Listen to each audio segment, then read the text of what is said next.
Cara, vamos lá. A gente fala muito, aliás, as pessoas falam muito do estilo de jogo do Diniz focado na saída de bola do Vasco, na saída de bola dos seus times. Na verdade, a ideia do Diniz é um jogo de aproximação que valoriza a posse de bola, mas com um objetivo.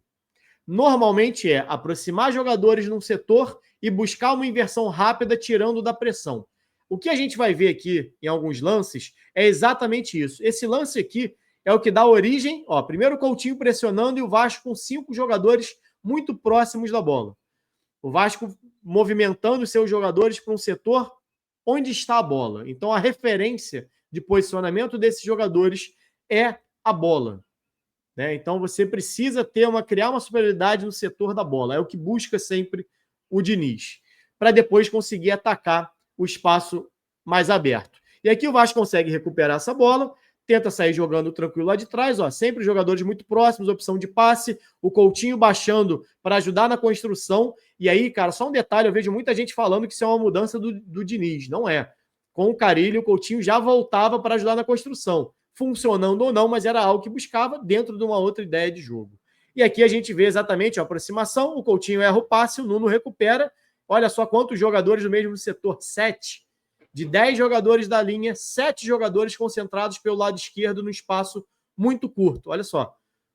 6 jogadores nesse momento. E aí o que o Vasco faz? Tira do corredor de pressão e vai buscar essa bola lá do outro lado. E o Tietê, apesar de ter ido mal nessa inversão, essa bola era um pouco mais na frente, o Tietê fez muito bem isso. E olha o Tietê. Estava centralizado, já foi se aproximar lá do PH para gerar jogo pelo outro lado. O Fortaleza consegue fazer a recomposição e aí o Vasco, beleza, vai circular. Não deu para tirar da pressão, muito por conta do passe do Tietê, que acabou não sendo para frente, né? Foi nas costas.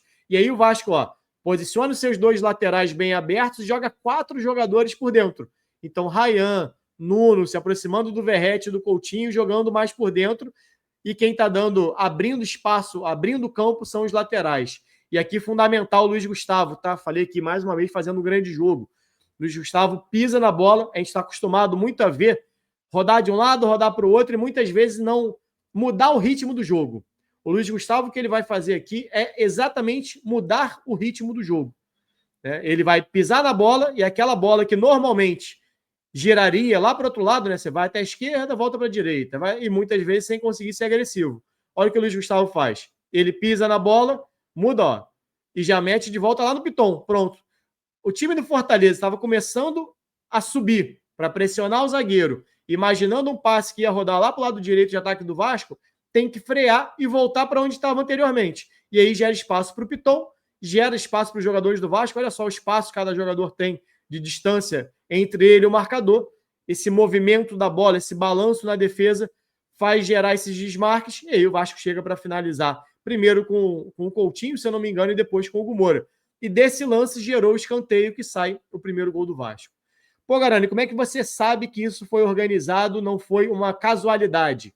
Simplesmente repetição. Olha só, o Vasco mais uma vez com 7 jogadores, todos concentrados pelo lado esquerdo, e aí vai buscar o Nuno fazendo uma inversão de jogo, mais uma vez para o PH, dessa vez sim conseguindo pegar numa boa condição, e ele vai chegar a fazer o cruzamento.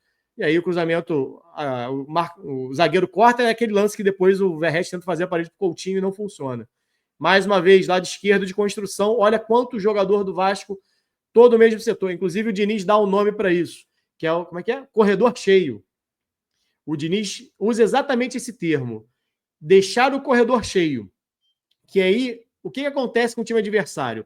Ou ele leva muitos jogadores para aquele corredor, e aí ele vai deixar espaço nos outros corredores, meio e, por exemplo, lado oposto seria a direita, ou ele não vai levar tantos jogadores assim, e aí você vai conseguir construir uma superioridade. Por exemplo, você tem 7 jogadores pelo lado esquerdo. Se o time adversário só marca com um volante, um ponta e um lateral por ali, são 7 contra 3. Ainda que vá mais um volante, são 7 contra 4. Então, esse tipo de movimento obriga que o time adversário leve mais jogadores para aquele setor, mais da metade do seu time para aquele setor.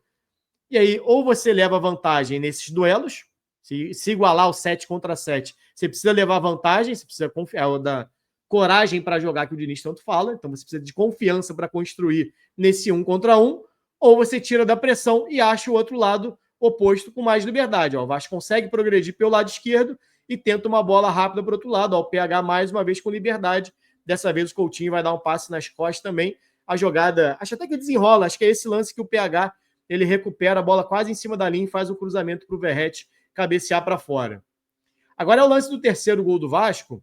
Mais uma vez o Luiz Gustavo participando da construção. Ó, arrasta, olha o passe. Quebrando as linhas de marcação. Olha quanto jogador do Vasco no mesmo setor, mais uma vez pelo lado esquerdo. 6 jogadores pelo lado esquerdo ajudando na construção, Luiz Gustavo. Isso é com 20 segundos de segundo tempo, tá? O Nuno dá um passe ruim nas costas do Ryan, Fortaleza corta. Olha mais o Luiz Gustavo fazendo o quê? Marcando profundidade. A gente analisou isso contra o Lanús. Bola descoberta, marca profundidade, não faz linha de impedimento. Luiz Gustavo volta, recupera essa posse, o Vasco já recuperou a bola. O Fortaleza não ficou um segundo. Usa o Léo Jardim, a gente fala tanto sobre utilizar goleiro, como é que o Fernando Diniz gosta de utilizar o goleiro. Para quê? Criar uma superioridade. Você tinha aqui 2 zagueiros, estava chegando depois o Hugo Moura ali vindo de trás, mas era um 3 contra 2, e que você gera um 4 contra 2. Olha só. Léo Jardim tem a opção de sair jogando pelos 2 lados e por dentro. Sai no João Vitor, olha o espaço que essa bola recuada para o goleiro gera. O Fortaleza, que antes estava marcando no bloco baixo, sai para tentar recuperar essa bola que foi lá para o campo defensivo do Vasco. E aí gera um espaço entre a linha de meio de campo e o ataque. Quando o João Vitor conduz essa bola, olha o meio de campo do Fortaleza, subindo para tentar marcar, mas aí já é tarde demais. Olha a bola, aí gera um espaço entre a linha defensiva e a linha de meio de campo do Fortaleza, que é exatamente onde o PH ganha essa bola. E aí o PH aqui já está no 1 contra 1, com espaço e tempo, tudo que ele precisa para acelerar e construir a jogada. E aí por dentro, mais uma vez, o Ryan junto do Verratti, os 2 por dentro, o zagueiro marcando, tendo que marcar 2. Verratti nas costas da defesa, faz mais um gol para o Vasco. Mais uma vez, jogada iniciada, dessa vez pelo lado direito. Inversão do Tietê, o Piton vai muito bem na leitura de jogo, não permite a interceptação do time do Fortaleza. Começou na direita, já vem para a esquerda. Nuno fazendo um movimento para abrir espaço, já abrindo a defesa do Fortaleza, né? Não concentra o jogo todo por dentro, abre espaço, Piton faz muito bem essa leitura, ataca espaço por trás, o Verratti mais uma vez nas costas da defesa, onde ele sempre se posiciona. A gente já analisou isso aqui, inclusive num videozinho mais curto, e aproveita para fazer o terceiro gol do Vasco. Então é um Vasco que tem como prioridade não sair jogando curto. Essa ideia de que o Diniz gosta de sair jogando curto, ela é uma fase do jogo. O Diniz gosta de sair jogando curto. Exatamente porque é a forma de você manter a posse tendo um pouco mais de controle. Se você bate essa bola longa, normalmente você vai botar uma bola em disputa. Quando você sai curto, você está ali com o controle dela, até que você perca ela. É claro, é um risco que se assume. Mas isso é feito de que maneira? Só saindo curto? Não. Sai curto, aproxima jogadores para você criar uma superioridade. E aí, foi o que eu falei aqui. Você obriga o time adversário ou subir com um volume alto também de jogadores, o que gera espaço em outros setores, ou vai permitir uma superioridade e você vai conseguir sair jogando tranquilo.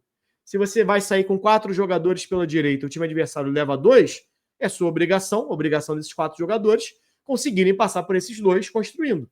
E aí você vai gerando essa superioridade em cada setor e vai evoluindo com a bola. Ou esse adversário se expõe um pouco mais, assume um risco, assim como esse time que saiu jogando curto assumiu um risco, o adversário assume um risco que é de tomar uma bola longa, ou uma inversão de jogo, como o Vasco fez várias vezes para o PH e para o Ryan, saindo da esquerda para a direita. E aí um padrão também que tem acontecido. O Vasco inicia a construção pela esquerda, que é o seu lado mais técnico. Luiz Gustavo está muito bem nessa construção de jogo, o Piton tem uma boa bola longa, o Coutinho cai mais pelo lado esquerdo, o Nuno faz muito bem essa inversão. Então o lado esquerdo do Vasco a gente pode dizer que é um lado mais técnico. E o lado direito é um lado de mais velocidade e posição física, Ryan e PH. Ontem o Ryan, por exemplo, foi um cara que apareceu muito no jogo, pode não ter finalizado bem as jogadas. Mas, inclusive, o próprio PH também, com exceção do lance do segundo gol, inclusive. Jogadaço. Falei, se fosse o Coutinho, a internet tinha acabado, tinha vindo abaixo. Mas o lado direito é o lado que acaba ficando com esse espaço. Então o Vasco tem saído pelo lado esquerdo, constrói por ali, atrai o adversário para lá e tira da pressão, botando exatamente seus jogadores de velocidade, capacidade no 1 contra 1, do outro lado com liberdade. E aí o Vasco tem sido perigoso, foi perigoso pelo menos no jogo de ontem contra o Fortaleza, algumas vezes por ali.